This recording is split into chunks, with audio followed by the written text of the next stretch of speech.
Hai guys, kenalin aku Ferianta Sembiring.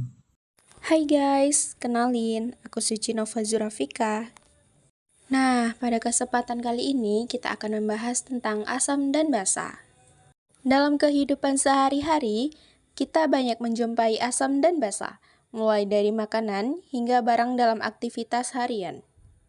Dalam kehidupan sehari-hari, kita banyak menjumpai asam dan basa, mulai dari makanan hingga barang dalam aktivitas harian. Asam dan basa adalah larutan elektrolit yang dikenal dengan ciri khasnya, seperti asam yang memiliki rasa masam dan basa yang memiliki rasa pahit. Teori asam basa. Teori yang pertama yaitu teori Arrhenius. Asam basa Arrhenius menyatakan bahwa asam adalah zat yang apabila dilarutkan dalam air akan menghasilkan ion H+, dan basa adalah zat yang apabila dilarutkan dalam air akan menghasilkan ion OH-. Teori yang kedua yaitu teori Bronsted-Lowry. Asam basa menurut Bronsted-Lowry didefinisikan berdasarkan kemampuan atau donor atau menerima atau akseptor proton ion H+.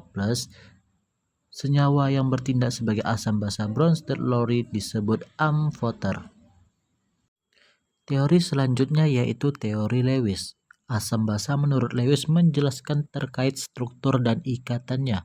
Asam menurut Lewis adalah zat yang punya kecenderungan menerima pasangan elektron basa, sedangkan basa adalah zat yang memberikan pasangan elektron. Nah, selanjutnya kita akan membahas tentang ciri-ciri asam dan basa. Ciri-ciri asam. Yang pertama, rasanya masam. Yang kedua, mengubah kertas lakmus biru menjadi warna merah. Yang ketiga, mempunyai pH di bawah 7. Yang keempat, dapat menghantarkan listrik. Yang kelima, bersifat korosif. Yang keenam, menghasilkan ion H+. Selanjutnya adalah ciri-ciri basa. Pertama, pahit dan licin. Kedua, mempunyai pH lebih dari 7. Ketiga, mengubah lakmus merah menjadi biru. Keempat, tidak dapat menghantarkan listrik. Kelima, dapat menetralkan asam. Keenam, dapat merusak kulit. Ketujuh, menghasilkan OH-. Klasifikasi asam basa. Klasifikasi asam basa dibedakan menjadi dua, yaitu asam basa kuat dan asam basa lemah. Asam basa kuat adalah senyawa yang bisa melepaskan ion H+ dengan mudah, sedangkan asam basa lemah adalah senyawa yang sulit melepaskan ion H+ dan mengalami disosiasi pada larutan. Rumus umum pada asam basa adalah M sama dengan N per V. Rumus pengenceran larutan adalah M1 kali V1 sama dengan M2 kali V2, di mana M sama dengan kemolaran zat molaritas dengan satuan mol per liter. N sama dengan jumlah mol zat terlarut dengan satuan mol, dan V sama dengan volume larutan dengan satuan V. Indikator asam basa. Indikator asam basa adalah alat atau senyawa yang dipakai untuk mendeteksi senyawa asam basa. Berikut jenis-jenisnya. Pertama, kertas lakmus merah dan biru. Kedua, indikator asam basa alami seperti kol, ungu, dan lain-lain.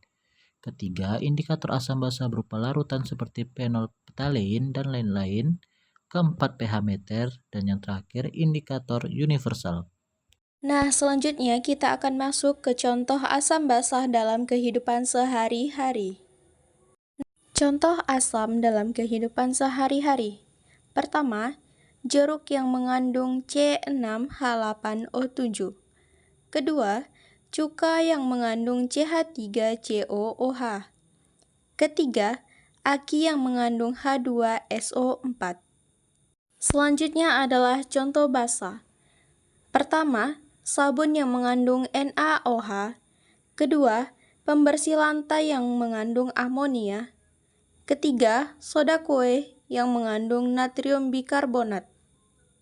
Nah, sekian video pembelajaran dari kami. Mohon maaf jika ada kesalahan. Wabillahi taufiq wal hidayah. Wassalamualaikum warahmatullahi wabarakatuh.